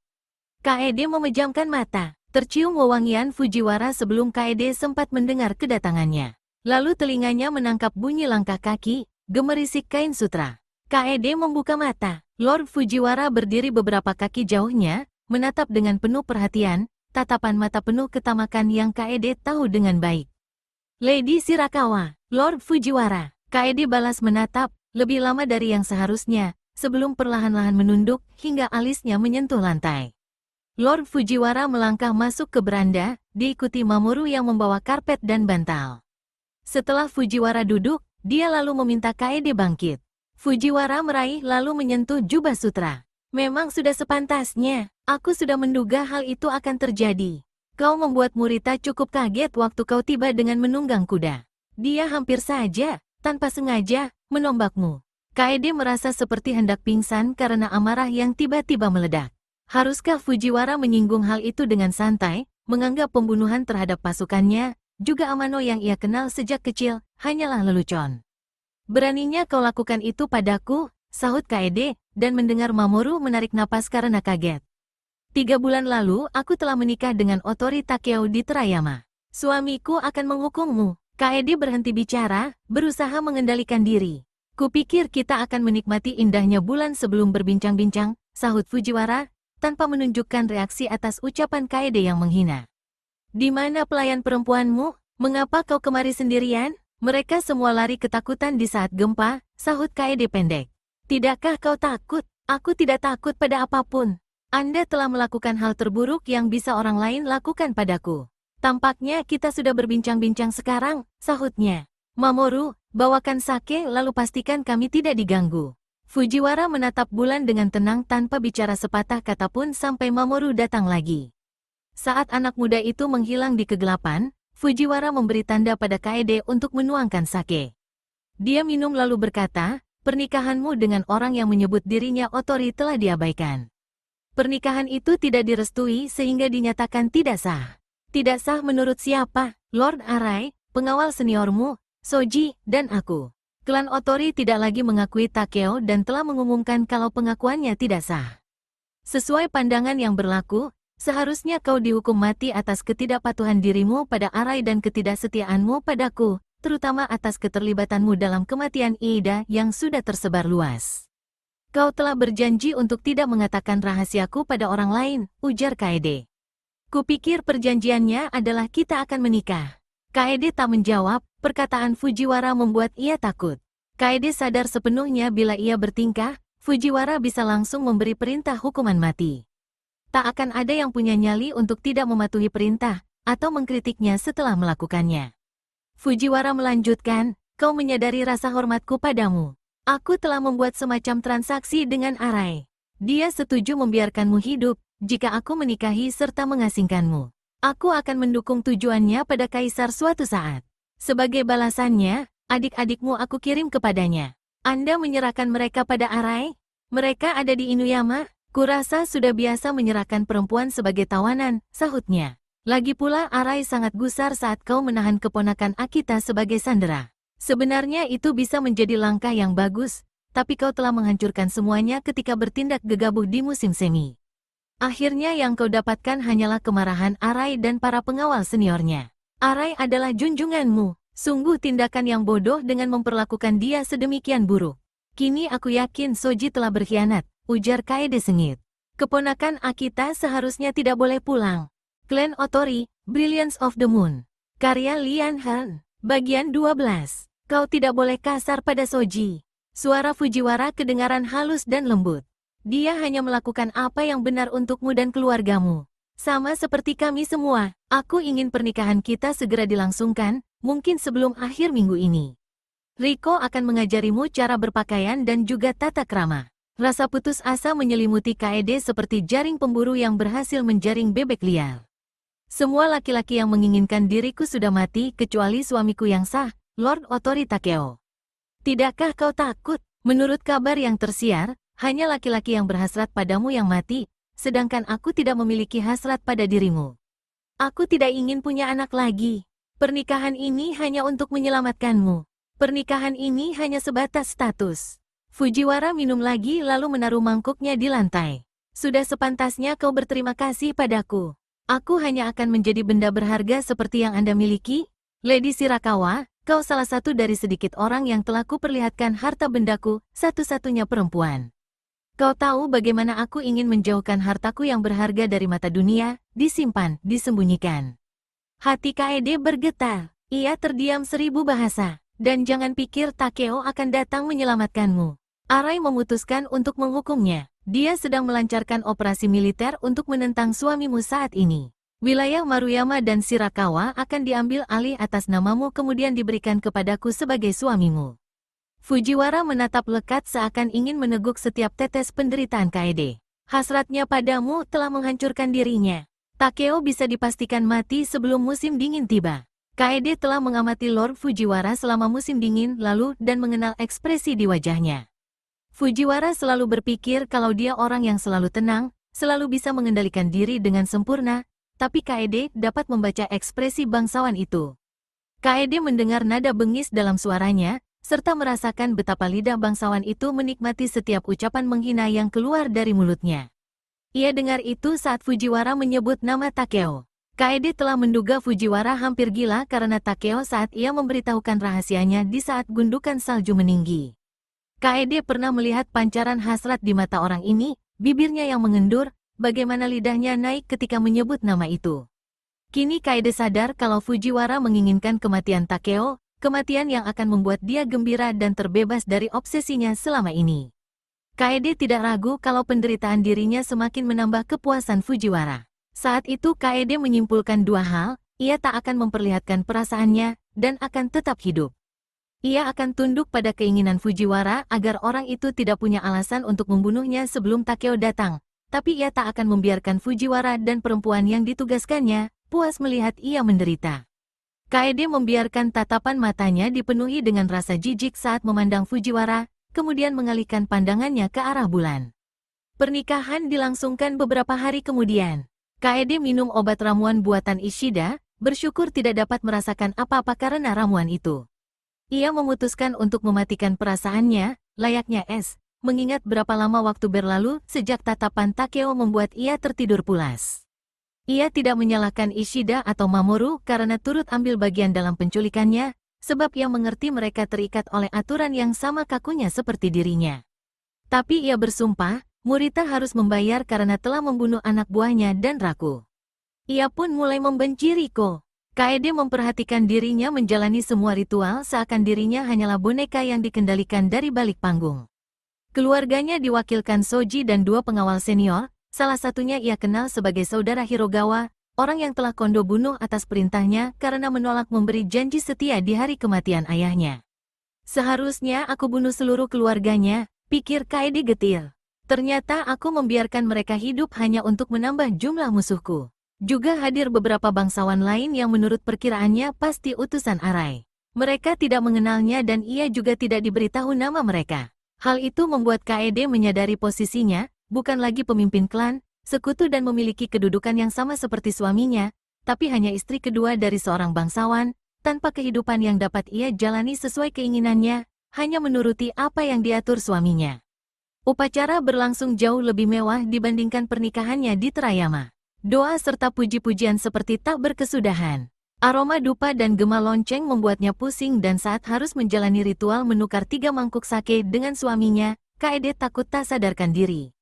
Ia hanya makan sedikit seminggu ini, dan merasa seperti hantu. Hari terasa menyesakkan dada, tapi tenang. Menjelang malam tiba, hujan turun deras. KED dibawa dari biara dengan tandu. Riko dan pelayan lainnya lalu melepaskan pakaian KED kemudian memandikannya. Mereka membalurkan krim di sekujur tubuhnya dan memberi wewangian di rambutnya. KED mengenakan kimono malam, lebih mewah dari yang biasa ia kenakan di siang hari. Kemudian ia diantar ke bangunan baru, bagian rumah yang belum pernah dilihatnya, bahkan tidak tahu kalau bangunan itu pernah ada. Bangunan itu baru didekorasi. Tiang dan langit-langitnya rumah bercahaya karena dilapisi emas, kasa dipenuhi lukisan burung dan bunga, dan aroma tikar jerami yang masih segar dan harum. Hujan lebat membuat ruangan itu menjadi remang-remang, tapi lusinan lampu menyala di tiang besi yang diukir begitu indah. Semua ini untuk Anda, ujar Riko dengan nada iri. KED tak menjawab. Ia ingin mengatakan, untuk apa? Untuk melihat kalau dia tidak akan berada di sini? Tapi apa hubungannya semua ini dengan Riko? Lalu pikiran itu mampir di benaknya, mungkin Fujiwara memang bermaksud tidur dengannya, seperti yang dia lakukan dengan istri pertamanya untuk mendapatkan anak. KED mulai gemetar dengan rasa benci dan takut. Tidak perlu takut, cemooh Riko. Jangan berpura-pura tidak tahu apa yang diharapkan dari suatu pernikahan. Sekarang, jika kau masih perawan, KED tak percaya kalau perempuan itu berani bicara padanya dengan nada mencemooh seperti itu, apalagi di depan para pelayan. Suruh pelayan pergi, ujar KED, dan kemudian melanjutkan saat hanya berdua, jika kau menghinaku lagi, akan kuminta kau diusir dari sini. Riko tertawa terbahak-bahak, kurasa kau tidak tahu posisimu. Lord Fujiwara tak akan memecatku. Jika aku menjadi dirimu, aku lebih mencemaskan masa depanku. Jika kau melampaui batas, jika kau bertingkah kurang baik seperti yang diharapkan dari seorang istri Lord Fujiwara, kau yang akan melihat dirimu dipecat. Mungkin kau merasa berani bunuh diri. Biar ku jelaskan, hal itu lebih sulit dari yang dibayangkan. Saat hendak bunuh diri, kebanyakan perempuan gagal melakukannya. Kita, perempuan, memang makhluk yang lemah. Riko mengambil dan mengangkat lampu sehingga cahayanya jatuh tepat di wajah KED. Mungkin kau selalu dipuji cantik, tapi kau tidaklah secantik minggu lalu, dan kecantikanmu akan terus berkurang. Kau telah mencapai masa kejayaan, sejak saat ini kecantikanmu akan memudar. Riko lebih mendekatkan lagi lampu yang dipegangnya. KED bisa merasakan panasnya lampu di pipinya. Aku bisa saja mencakar wajahmu sekarang, desis Riko. Dan kau akan dilempar dari rumah ini. Lord Fujiwara hanya akan mempertahankanmu jika kau indah dipandang. Setelah itu, satu-satunya tempat untuk perempuan sepertimu hanyalah rumah bordil. KED balas menatap Riko tanpa menjauhkan wajahnya. Sinar lampu berkedap-kedip di antara wajah mereka. Di luar angin semakin kencang sehingga mengguncangkan bangunan. Di kejauhan, seakan berasal dari negeri lain, seekor anjing melolong. Riko tertawa lagi dan meletakkan lampu di lantai. Kau tidak bisa memecatku, tapi kurasa kau mengatakan itu hanya karena kau sedang tegang. Kau kumaafkan, kita harus berteman baik seperti keinginan yang mulia. Beliau akan segera menemui Anda. Aku ada di ruang sebelah. KED duduk dengan tenang mendengarkan desiran angin yang semakin kencang. Ia tak dapat menahan diri untuk mengenang saat-saat yang indah bersama Takeo saat malam pernikahannya. KED berusaha membuang kenangan itu, tapi hasrat telah menguasai sehingga meluluhkan perasaannya yang sedang membeku. Mendengar ada langkah kaki di luar, KED mengatur sikapnya agar nampak kaku. Ia bersumpah tidak akan menyerah pada perasaannya, tapi yakin gerakan tubuhnya bisa saja mengkhianatinya. Setelah menyuruh pelayan tetap di luar, Fujiwara lalu masuk ke kamar. KED langsung membungkuk hingga menyentuh lantai, tidak ingin wajahnya terlihat, namun sikap menyerah seperti itu malah membuat dirinya makin gemetar. Mamoru mengikuti di belakang bangsawan itu sambil membawa satu kotak ukiran kecil yang terbuat dari kayu paulonia. Setelah meletakkan di lantai dan membungkuk dalam-dalam, dia lalu merangkak mundur ke pintu penghubung ke kamar sebelah. "Duduklah, istriku sayang," ujar Lord Fujiwara, dan saat menegakkan badan, Kaede melihat Riko menyodorkan sake melalui pintu kepada Mamoru. Perempuan itu membungkuk hormat lagi lalu beringsut menghilang dari pandangan, tapi Kaede tahu dia hanya sejauh jarak pendengaran. Mamoru menuangkan sake dan Fujiwara minum, memandang Kaede dengan penuh perhatian. Pemuda itu menyodorkan semangkuk sake yang Kaede terima lalu ia dekatkan ke bibirnya. Rasanya manis dan kuat. Kaede minum dengan perlahan. Nampak jelas semua telah diatur untuk membuat ia terbakar gairah. "Tak kusangka dia akan terlihat secantik ini," kata Lord Fujiwara pada Mamoru. Perhatikan betapa penderitaan telah memperjelas bentuk wajahnya yang sempurna. Ekspresi matanya lebih dalam dan kini bentuk bibirnya seperti bibir perempuan. Pastinya akan menjadi suatu tantangan untuk dapat menangkapnya. Mamoru membungkuk hormat tanpa bicara. Setelah diam sejenak, Fujiwara lalu berkata, "Tinggalkan kami," dan ketika pemuda itu pergi, dia mengambil kotak tadi lalu bangkit dari duduknya. "Mari," ajaknya pada Kaede. Kaede mengikuti seperti orang yang berjalan dalam tidur. Beberapa pelayan yang tidak terlihat menggeser layar kasa di balik kamar lalu mereka pindah ke ruangan lain. Di dalam ada ranjang yang berlapiskan sutra dan bantal kayu. Aroma kuat wewangian tercium di kamar itu. Layar kasa ditutup dan kini hanya mereka berdua. "Jangan panik," ujar Fujiwara. "Atau mungkin aku salah menilaimu dan kau justru akan kecewa." Untuk pertama kalinya Kaede merasakan sengatan hinaan Fujiwara. Hawa panas menjalar ke sekujur tubuhnya. "Duduklah," ujarnya. Kaede membenamkan dirinya di lantai, tetap menunduk. Fujiwara duduk, meletakkan kotak di antara mereka. "Kita harus menghabiskan waktu sebentar bersama. Hanya untuk formalitas." Kaede tidak menyahut, tidak tahu apa yang harus ia katakan. "Bicaralah," perintah Fujiwara. "Katakan sesuatu yang menarik atau yang menyenangkan." Hal itu nampak sangat mustahil. Akhirnya Kaede berkata, "Bolehkah kuajukan satu pertanyaan?" "Ya, boleh. Apa yang harus kulakukan di sini? Bagaimana aku menghabiskan waktuku? Melakukan apa yang biasa dilakukan para perempuan?" "Riko akan memberitahu. Bolehkah aku melanjutkan belajarku? Kurasa mendidik perempuan adalah kesalahan. Sepertinya itu tidak memperbaiki sifatmu. Kau boleh membaca sedikit kungfusu, saranku." Angin berhembus semakin kencang. Di bagian dalam kediaman ini mereka terlindungi dari kuatnya hembusan angin. Meskipun begitu, tetap saja tiang dan pilar bergetar, sedangkan atap terdengar berkeriut-keriut. "Bolehkah aku bertemu adik-adikku? Saat Lord Arai berhasil mengalahkan Otori, kita bisa pergi ke Inuyama. Bolehkah aku menulis surat kepada mereka?" tanya Kaede, merasakan kemarahan dalam dirinya karena harus memohon untuk hal sepele seperti itu. "Jika kau perlihatkan lebih dulu surat itu pada Riko." Lampu berkelap-kelip terkena angin, dan hembusan angin mengerang mirip suara manusia. Tiba-tiba Kaede teringat para pelayan yang tidur bersamanya saat di Kastil Noguchi. Di malam saat badai, semua orang akan terjaga, dan mereka saling menakut-nakuti dengan cerita hantu. Kini Kaede seperti mendengar suara dan bayangan menakutkan dalam hembusan angin yang seolah bicara. Semua cerita para pelayan adalah tentang para gadis seperti mereka yang dibunuh secara tidak adil atau mati karena cinta. Gadis-gadis yang ditinggalkan kekasih, dikhianati suami maupun yang dibunuh tuan mereka. Roh mereka yang gentayangan marah dan cemburu, menangis memohon keadilan dari dunia lain. Kaede agak gemetar. "Kau kedinginan?" "Tidak, aku memikirkan tentang hantu. Mungkin salah satunya menyentuhku." Angin semakin kencang. "Apakah itu badai?" "Kurasa begitu," sahut Fujiwara. "Takeo, di mana kau?" pikir Kaede. "Apakah kau sedang di luar sana dalam cuaca seperti ini? Apakah kau sedang memikirkanku? Apakah tadi itu rohmu yang bergelayut di belakangku, membuatku gemetar?" Fujiwara memperhatikan. "Salah satu dari banyak hal yang kukagumi pada dirimu adalah kau tak pernah memperlihatkan rasa takut. Tidak pada gempa dan badai. Sebagian besar perempuan biasanya langsung panik karena hal-hal seperti itu. Tentu saja, akan terlihat lebih feminin, dan keberanianmu telah membawamu terlalu jauh. Kau harus dilindungi dari hal-hal tersebut."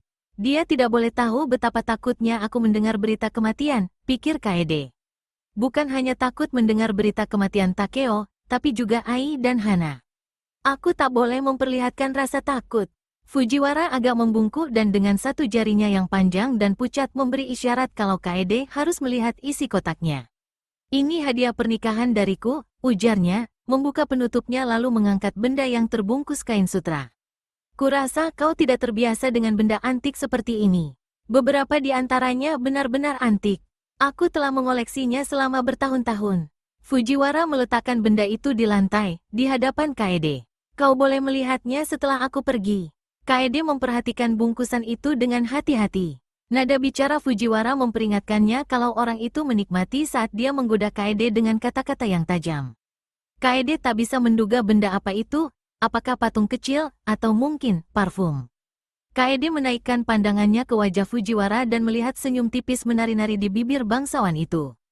Kaede tak memiliki senjata atau pertahanan apapun selain kecantikan dan keberanian. Pandangannya tenang, tak berkedip. Orang itu bangkit dan mengucapkan selamat malam. Kaede membungkuk hingga dahinya menyentuh lantai saat Fujiwara pergi. Angin mengguncang atap, hujan memukul-mukul wuwungan. Kaede tak mendengar langkah Fujiwara pergi, seolah hilang ditelan badai. Kaede sendirian, meskipun tahu kalau Riko dan para pelayan menunggu di ruang sebelah. Ia melayangkan pandangannya pada kain sutra ungu tua dan setelah beberapa saat, Kaede mengambil lalu membuka bungkusan itu. Ternyata isinya sebuah ukiran berbentuk alat vital laki-laki. Ukiran kayu yang halus dan berwarna kemerahan, mungkin kayu ceri. Kaede merasa jijik sekaligus terpesona oleh benda itu. Bangsawan itu tak akan pernah menyentuh tubuhnya, tak akan pernah tidur dengannya. Dan dengan hadiah yang keji ini, Fujiwara menghina sekaligus menyiksanya. Air mata mengambang di matanya. Kaede bungkus kembali ukiran itu dan menaruhnya ke dalam kotak. Lalu berbaring di kamar pengantinnya dan menangisi tanpa bersuara pada laki-laki yang ia cintai, laki-laki yang ia rindukan. Aku takut harus melaporkan pada istrimu tentang menghilangnya dirimu, ujar Makoto saat kami berjalan melewati kegelapan kebiara. Aku lebih takut dibanding semua pertempuran yang pernah kuhadapi. Aku takut kau meninggalkanku, sahutku. Kuharap kau mengenalku lebih baik dari itu. Sudah menjadi kewajibanku untuk menyampaikannya pada Lady Otori. Semula aku akan meninggalkan Jiro untuk menyampaikan hal ini, lalu kembali lagi secepatnya. Makoto menambahkan dengan suara pelan, aku tak akan meninggalkanmu, Takeo, kau harus tahu itu. Aku malu dengan keraguanku dan tidak ingin mengatakannya pada Makoto. Makoto memanggil anggota pasukan yang sedang berjaga dan mereka berteriak membalas. Kalian masih terjaga? Tanyaku, karena biasanya kami bergantian jaga. Kami semua tidak bisa tidur, sahutnya. Malam ini terlalu hening. Badai yang membuat kau terlambat datang terjadi dengan tiba-tiba. Dan selama beberapa hari kami merasa seperti ada orang yang mengawasi. Kemarin Jiro pergi mencari ubi liar di hutan, dia melihat ada orang yang mengintip di balik pepohonan. Kurasa para bandit yang si nelayan katakan sudah mengetahui kedatangan kita dan sedang menyelidiki kekuatan kita. Saat menyusuri jalanan yang tertutup tumbuhan menjalar, suara kami lebih berisik dibanding serombongan lembu. Kalaupun ada yang sedang mengawasi kami, tak diragukan lagi mereka pasti tahu aku sudah kembali. Mungkin mereka takut kita akan menjadi pesaing, ujarku.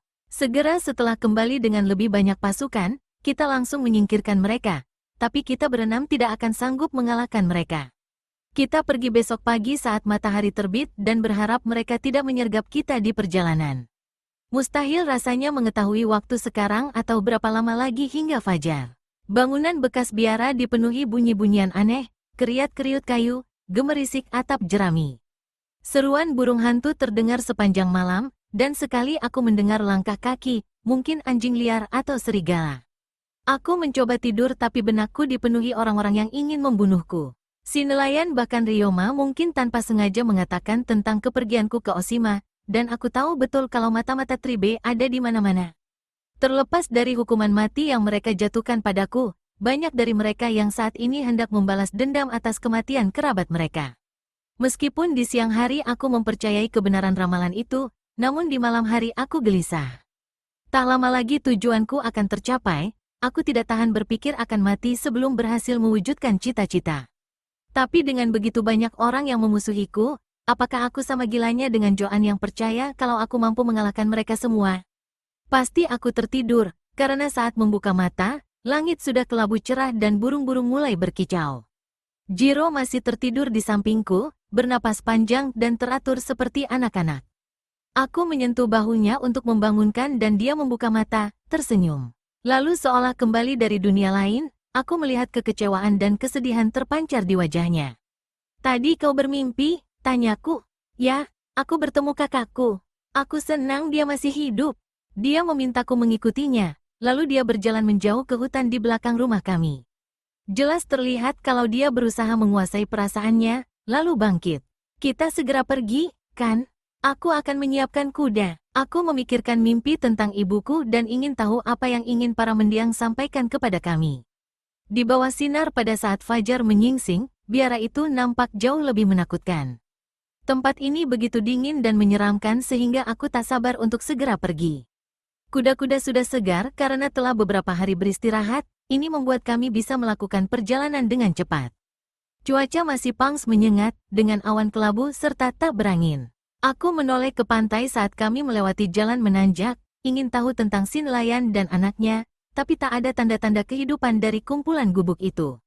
Kami semua gugup, kupasang telingaku tajam-tajam pada tiap suara, tegang mendengarkan derap kaki kuda dan bunyi keriat-keriut serta gemerincing tali kekang, sama halnya dengan bunyi deburan ombak di laut. Di atas bukit aku berhenti sejenak lalu memandang lepas ke arah Oshima. Tempat itu tersembunyi di balik kabut, namun sekumpulan awan tebal menunjukkan di mana tempat itu berada. Jiro berhenti di sampingku sedangkan yang lainnya terus berjalan ke arah hutan di depan kami. Untuk sesaat keheningan melanda, dan di saat itu aku mendengar suara yang tak diragukan lagi, di antara helaan napas, tarikan tali busur. Aku berteriak memperingatkan Jiro dan berusaha mendorongnya turun dari kuda. Namun Sun melompat ke samping, hampir melontarkanku, lalu aku bergelantung di lehernya. Jiro memalingkan kepala dan melihat ke arah hutan. Anak panah melesat melewati kepalaku dan langsung menghujam mata Jiro. Jiro berteriak kaget dan kesakitan, tangannya menutup wajahnya dan dia terkulai di atas leher kuda. Kudanya meringkik panik, menendang-nendang, dan berusaha mengejar kawannya yang ada di depan. Jiro terayun-ayun tak berdaya ke sana kemari. Sun meregangkan leher dan menjulurkan kepala ke tanah mengarah ke bawah pepohonan. Di depan, Makoto dan para pengawal berbalik. Salah seorang prajurit maju dan berhasil menangkap tali kekang kuda tunggangan Jiro yang panik. Makoto mengangkat Jiro dari pelana, namun saat aku tiba di tempat mereka, bocah itu sudah tak bernyawa. Anak panah itu menembus tepat di kepalanya, menghancurkan bagian belakang tengkorak kepalanya.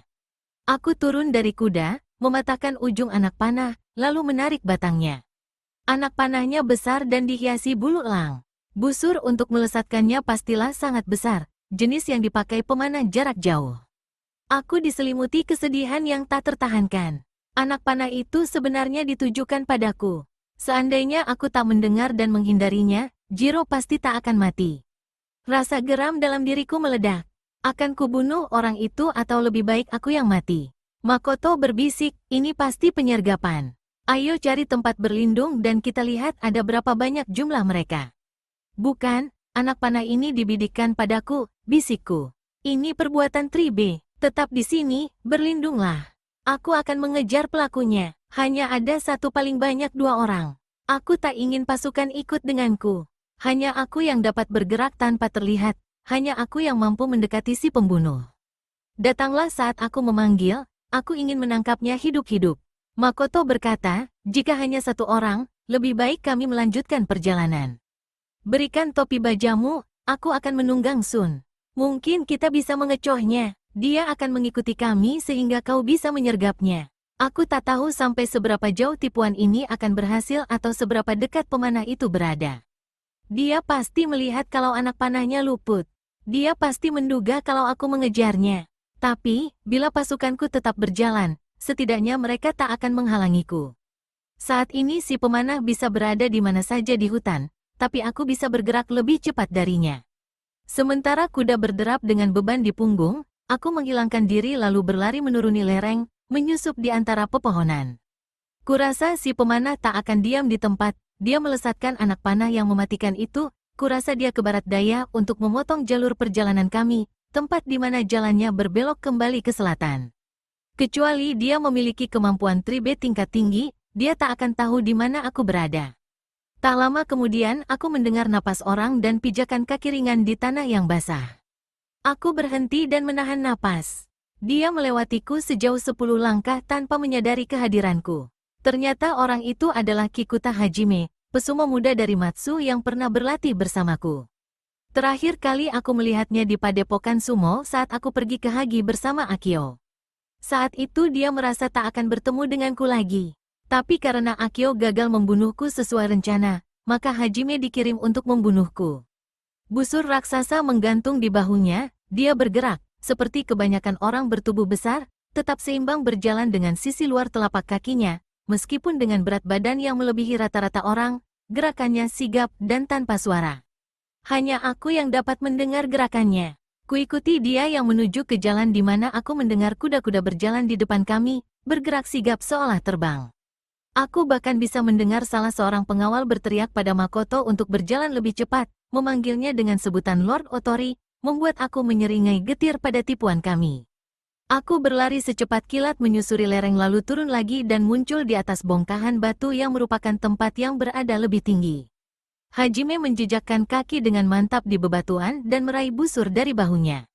Menaruh anak panah di tali busurnya, aku mendengar dia menghela napas saat menarik tali busur, otot lengannya menonjol. Bisa saja ku tebas dia dari belakang, tapi aku harus yakin dapat membunuhnya dengan sekali tebas. Tapi aku juga ingin menangkapnya hidup-hidup. Hajime berdiri diam laksana patung, menunggu sasarannya muncul dari balik pepohonan. Sekarang aku hampir tak bisa mendengar napasnya. Aku tahu teknik konsentrasi yang sedang dia gunakan. Dia bersatu dengan busur dan anak panahnya. Itu bisa menjadi pemandangan yang menakjubkan, tapi aku sepenuhnya sadar kalau aku ingin melihat dia menderita, lalu mati. Aku hanya punya waktu beberapa saat untuk berpikir. Aku masih membawa senjata khas Tribe, di antaranya ada pisau lempar. Aku kurang mahir menggunakannya, namun barangkali senjata ini bisa menjawab kebutuhanku saat ini. Pisau-pisau ini sudah kujemur dan kuminyaki setelah mencucinya di pelabuhan bajak laut. Pisau-pisau itu aku cabut dari sarungnya tanpa berbunyi. Saat kuda-kuda bermunculan di bawah, aku berlari, masih kasat mata, keluar dari persembunyian sambil melemparkan pisau-pisauku. 2 pisau pertama luput, tapi cukup untuk membuyarkan konsentrasi Hajime dan membuat dia berpaling ke arahku. Dia menengok ke arahku dengan ekspresi wajah bingung yang sama seperti saat melihatku menghilang di aula pelatihan. Ekspresinya itu membuatku ingin tertawa sekaligus sedih. Pisau ketiga kena pipinya, ujung pisau yang bergerigi membuat darahnya memancar deras. Tanpa sadar dia mundur dan aku melihatnya berdiri tepat di tepi bebatuan. Aku lempar 2 pisau lagi tepat di wajahnya, lalu aku menampakkan diri di depannya. Jato melompat ke tanganku. Hajime meloncat ke belakang untuk menghindari serangan Jato sehingga dia tergelincir di pinggiran batu, lalu terjatuh di dekat rombongan Makoto. Hajime berguling-guling karena jatuh, darah mengucur dari pipi dan matanya. Tapi tetap dibutuhkan 5 orang untuk dapat menaklukkannya. Dia diam membisu, sorot matanya penuh kemarahan dan kebencian. Aku memutuskan untuk membawanya ke Maruyama, tempat di mana aku akan mencari cara untuk membunuhnya secara perlahan agar dapat meringankan kesedihanku atas kematian Jiro. Begitu Hajime diikat dan tak dapat bergerak, aku lalu meminta saran Makoto. Aku tak mampu menyingkirkan kenangan bagaimana aku dan Hajime berlatih bersama. Kami hampir seperti teman, dan dia lakukan ini atas perintah Tribe. Meskipun aku telah belajar dari pengalaman, dari pengkhianatan Kenji pada Shigeru, aku masih terguncang atas masalah itu. Hajime berseru, "Hei, anjing!" Seorang pengawal menendangnya. "Berani benar kau panggil Lord Otori begitu. Kemarilah, Lord Otori," pesumo itu menyeringai. "Aku ingin mengatakan sesuatu padamu." Aku menghampiri. "Putramu ada di tangan Kikuta," ujarnya. "Dan ibunya sudah mati." "Yuki mati?" Begitu anaknya lahir, mereka memaksa dia minum racun. "Akio yang akan membesarkan anakmu. Kikuta akan menangkapmu. Kau telah berkhianat. Mereka tak akan membiarkan kau hidup. Dan putramu ada di tangan mereka." Hajime menggeram mirip suara binatang lalu menjulurkan lidah sepanjang mungkin, menjepitnya dengan gigi, menggigitnya sampai putus. Matanya memancarkan kesakitan juga kemarahan, tapi dia tak juga bicara. Dia meludahkan potongan lidahnya lalu darah menyembur. Darah memenuhi tenggorokannya, membuatnya tercekik. Tubuh kuatnya melengkung dan meronta-ronta, bertarung melawan kematian yang dipaksakan saat dia tenggelam dalam genangan darahnya sendiri. Aku membalikkan badan, muak dan sedih yang tak terperi. Kemarahanku telah berkurang. Di tempat ini beban terasa sangat berat, seolah langit runtuh menimpa jiwaku. Aku perintahkan pasukan menyeret tubuhnya ke hutan, memenggal kepalanya, lalu meninggalkan tubuhnya untuk santapan serigala dan rubah. Kami membawa jenazah Jiro, berhenti di kota kecil di pesisir, Ohama, tempat kami menguburkannya di biara setempat dan membayar biaya pemasangan lampion batu untuk Jiro di bawah pepohonan cedal. Kami menyumbangkan busur beserta anak panahnya untuk biara, dan kurasa benda-benda itu masih tergantung di sana, tempat di bawah kaso bersama lukisan-lukisan kuda, karena tempat itu adalah tempat suci bagi Dewi Kuda.